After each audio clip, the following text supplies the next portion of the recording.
basically what we do, we try to help seniors with their cybersecurity and everything. So we do a lot of virtual and in person.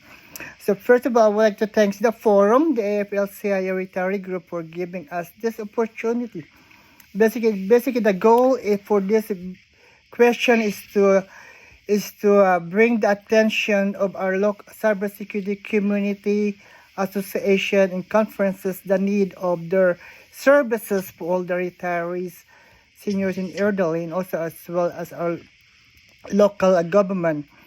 So, so I'm going to start with giving a highlight about the census.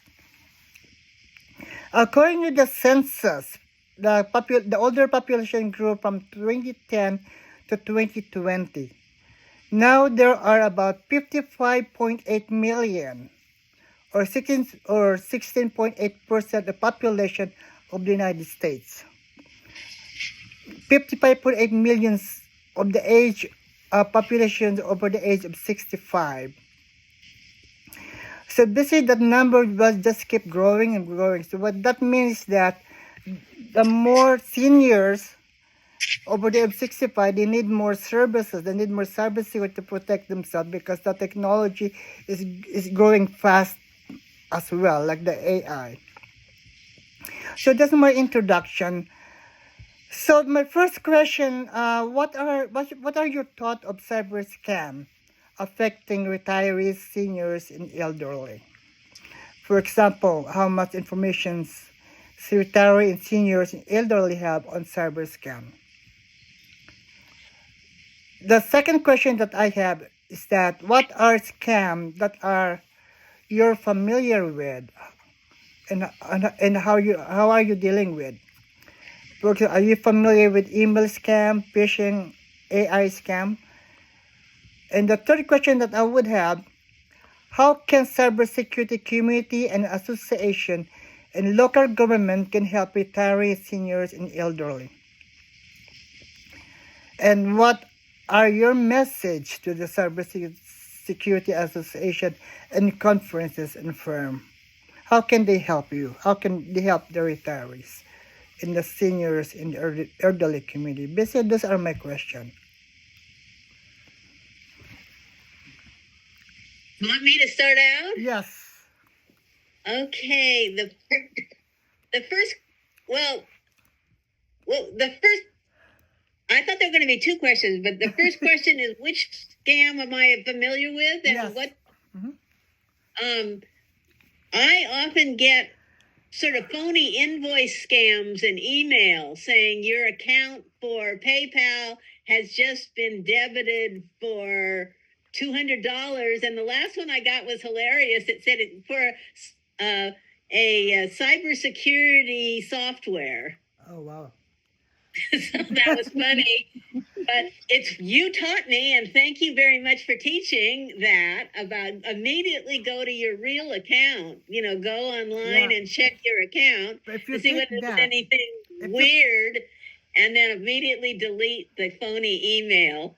But I thought it was interesting that it was a phony email about cybersecurity. So that is part of so-called tech support scams. If you see this email, something like that, you can read it. That's fine, but don't click it. No, I did not. Thanks to you. And what I would love about is more little quick videos on all the most popular scams and reminder about what to do for it. And I don't know, make them funny or make them interesting and make them accessible to people. I would like that. So that's my suggestion. So Louis, there's a video. I'm going to send you an email, because the CISA, a cybersecurity honcho, and that responsible with all our cybersecurity in the United States, they have a lot of videos of this scam. I think there's a tons of video that they created. Yes, you did send something out, and I should share. It was a very fun video, and it was longer. Well, who's next about answering questions so we can? I am. I got something. Alice. Okay. Okay. This is kind of, everything you said. I agree with it. the same stuff, but this is something close, really doubly close to home that happened to me. The 2 days ago on my text mail on my phone, I got this thing. Your car was in the carpool lane, and somehow I'm not qualified to be in the carpool lane. I don't even have a car, but anyway, my car was in the carpool lane, and that therefore I need to send $4.67 to Fast Track for the fine, and if I don't do it within 24 hours, it will be $46.70. So when my son comes home from work that night, he works for Fast Track. I showed it to him, and he said they'd been getting calls all day at Fast Track from people who'd gotten that text. So it was, and of course, if you had clicked on it, which I didn't, because thanks to Randy, since I didn't click on it, I didn't end up losing money. But a lot of people who were also being smart and didn't click on it because they figured that it would be exposing their, and it's not just $4.67 or 47 you lose. You have access to a lot of, probably to your phone and maybe other accounts if you click that. Mm-hmm. Anyway, a lot of people, what they did just to make sure was they called Fast Track to make sure it was not a fraud. They suspected it was a fraud, but they called Fast Track and they clogged up Fast Track all day long. And all the people in doing customer service phone calls at Fast Track had to spend most of their day telling people, no, just it's nothing to do with us. You're right. It's a fraud. Just get rid of it, eliminate it. So these they keep getting more and more creative, and they besides people who they accessed and maybe fraudulented, they messed up the Fast Track system for the day for people who were trying to get through. And but I think I don't know what could be done about those kinds of things, but I think we should that we should have more protection, particularly from some of these phone frogs. I really do think that the government could track down these places that are doing these phone frauds and prosecute them. They say, well, it's all from foreign countries. We can't do anything about what happens in Nigeria or India. Sure, they can. When when they wanted to extradite somebody from these countries, they manage to do it. They can do projects with these countries to eliminate these kinds of things. And if these countries are profiting from these and they want the money coming in from their fraudulent phone banks, we could negotiate things with them, maybe to give them some compensatory aid or something, but to shut these things down and some other bonus or something. But it seems like the government should be more in doing some law enforcement to protect us, both nationally and internationally. Well, I agree with you on that, Alice. Plus, the government, remember, the U.S. government, they a lot of them don't want to admit, they don't want to help our people, but our government, local, state, and national, federal, they're responsible for us, the American citizens. And so if they have a lot of these problems, like these organized crime from Nairobi, or let me just finish. Then the government can say, okay, if you're not gonna work with us on stopping this, we're going to not do commerce with you anymore. We're going to cut back by $100 billion. Okay. Then you'll get these countries to start listening. Okay. Anyway, that's it. Who's going to be next to answer? Herb, do you want to, or Lindy, or? Can we have the second question because we're running out of time, so we know what it is? The second question. Well. How can I'll just give you this question. How can cybersecurity community and association in a local government can help retirees with their cybersecurity and everything? Because currently they don't have a program for it. But I think there's a need for it. And I'm gonna go make conclude this interview with another statistic that's I find it very disturbing too. So how can they help? So two parts of it, I guess, is a scam you've recently encountered, and then what can be done Yes. locally by Uh-huh. the cybersecurity community Yes. to help Yeah. seniors in combating these scams. Yes. Mm. So how can that? What do you think, Louis? Well, some of the scams I've run into, I get from AT&T that it's going to shut down unless I click on the site. Well, I always check the email. The source of the email is not from AT&T; it's from a private party. That's right. Yeah. So I simply delete it. One scam that I was a victim of, and this is a very clever scam, was about 2-3 years ago. I was checking on the billing of my printer, and this party came on and said they mistakenly sent $50,000 to my bank account, and I needed to send it back to them. And you're laughing, but I fell for it. Oh, And so what happened was that I wired money No. to Thailand. Oh no. Then this party phoned up and said they had mistakenly sent $100,000 to my account. Well, fortunately, the bank officer picked up on it. But then that wasn't the end of it. Good. I got calls from people who were supposed to be from the FBI recovery department. Very good. Yeah. And this was going on ad infinitum for about a year or so. I was a little smarter then. And what I did is I said, send it to my email. They want me to turn on my computer, which I refused to do, because once you turn on the computer, you've had it. And so the problem was that once I wired that money, no one could recover it.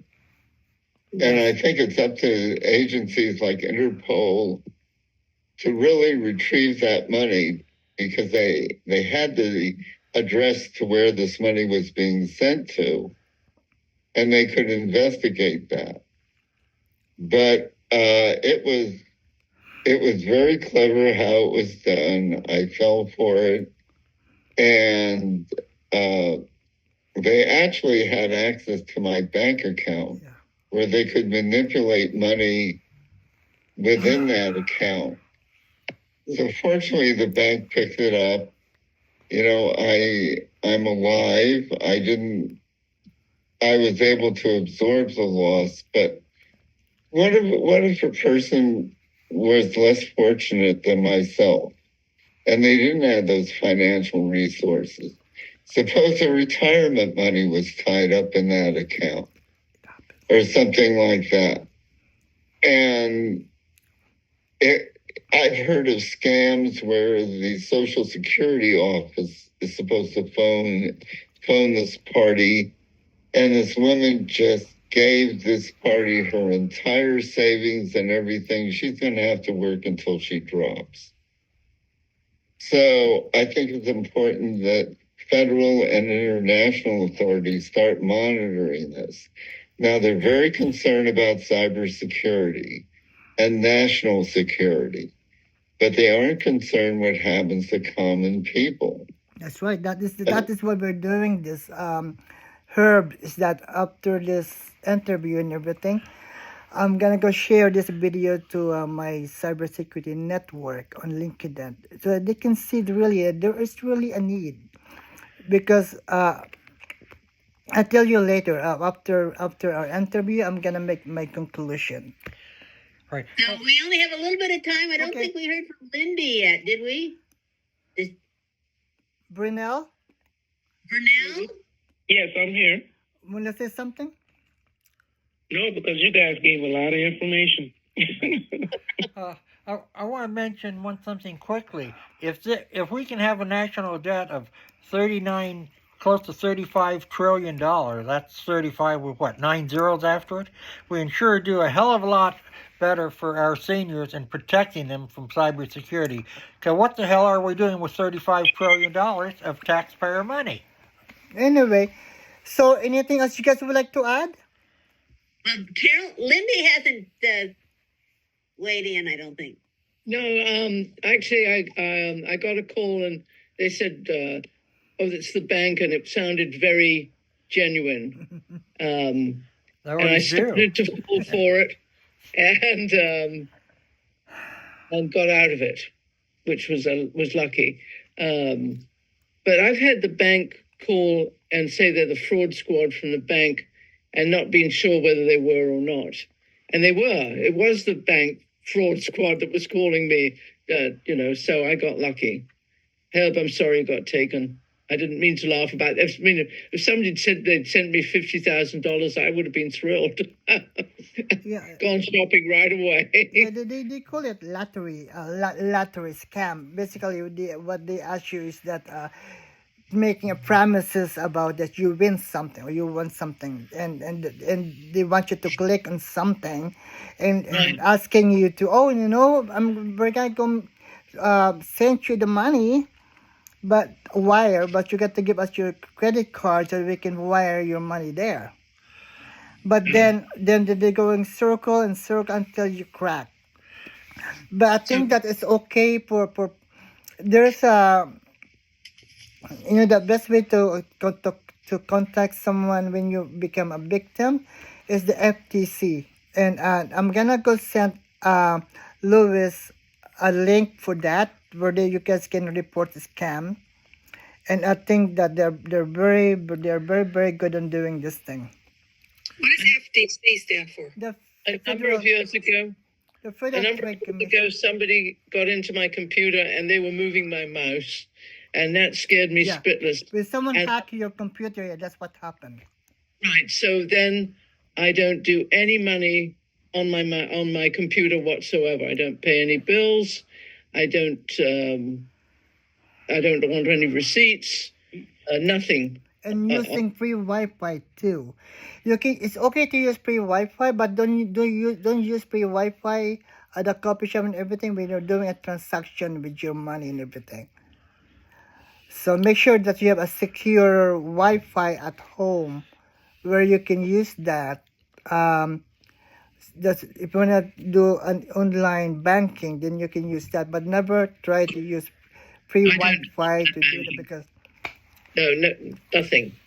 Right. And if you get an official notice like internet, phone, or by letter that the bank, we're closing your credit card account, we're killing that credit card, because there's been suspicious activity, or your account.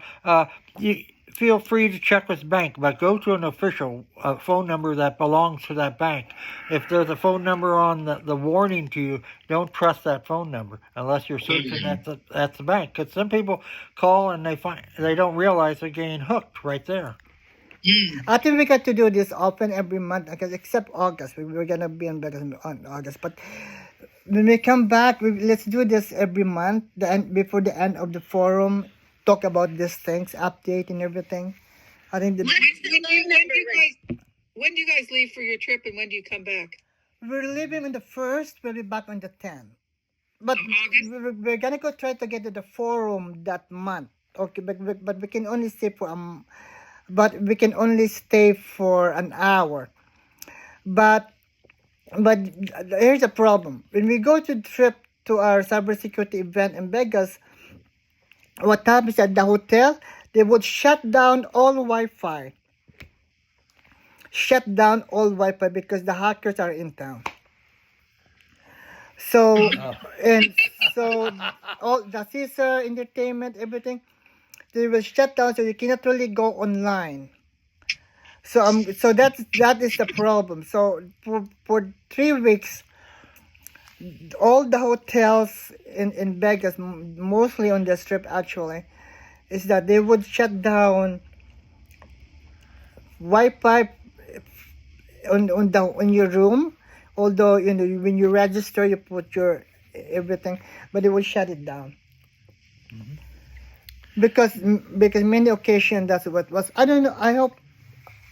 I should very good try to make it on the forum next month.